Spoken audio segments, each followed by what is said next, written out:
एक बार गांव में दो भाई अपने अपने परिवार के साथ रहते थे। एक भाई अमीर था तो दूसरा गरीब। दिवाली आई, सारे गांव में खुशियां मनाई जा रही थी, परंतु छोटे भाई के पास तो खाने लायक ही कुछ नहीं था। वो बड़े भाई के पास मदद मांगने गया। बड़े भाई ने दुत्कार कर बैरंग वापस भेज दिया। बेचारा उदास लौट रहा था कि रास्ते में एक बूढ़ी अम्मा दिखाई दी। बूढ़ी अम्मा के पास लकड़ियों का एक बड़ा सा गट्ठर था। बूढ़ी अम्मा ने उससे पूछा, क्या बात है बेटे, बहुत उदास हो?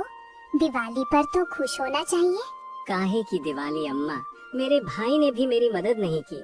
मेरा परिवार भूखों मर रहा है और मैं कुछ नहीं कर पा रहा। यदि तुम मेरी मदद करो, इन लकड़ियों के गट्ठर को मेरे घर पहुंचा दो, तो मैं तुम्हें वो दूंगी जिससे तुम अमीर हो जाओगे।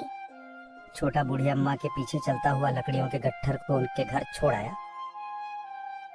बूढ़ी अम्मा ने छोटे को एक मालपुआ दिया और बोला, जंगल में जाना, एक जगह अजीब तरह के 3 पेड़ दिखेंगे, जिसके पास एक चट्टान होगी। ध्यान से देखोगे तो चट्टान के कोने में गुफा का एक मुंह दिखेगा। गुफा में चले जाना, वहाँ 3 बौने रहते हैं। उन्हें मालपुआ बहुत पसंद है। तुम उनसे धन मत मांगना, बल्कि कहना कि मुझे पत्थर की चक्की दे दो। छोटा भाई बूढ़ी अम्मा द्वारा बताए गए रास्ते को ढूंढता हुआ चल पड़ा और गुफा दिखते ही वो उसके अंदर चला गया।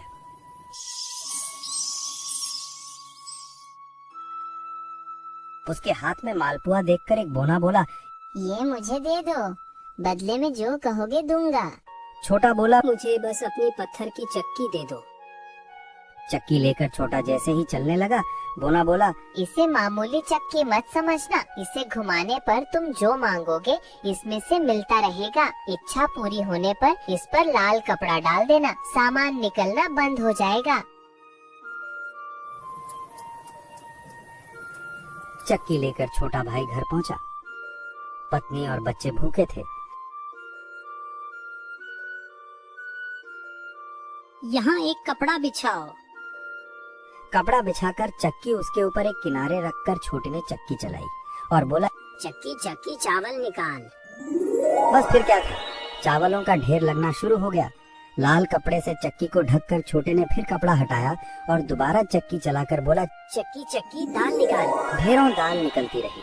थोड़ी देर बाद छोटे ने चक्की को ढक दिया। दाल चावल बनाकर सबने अपना पेट भरा। रात सबने चैन की नींद ली।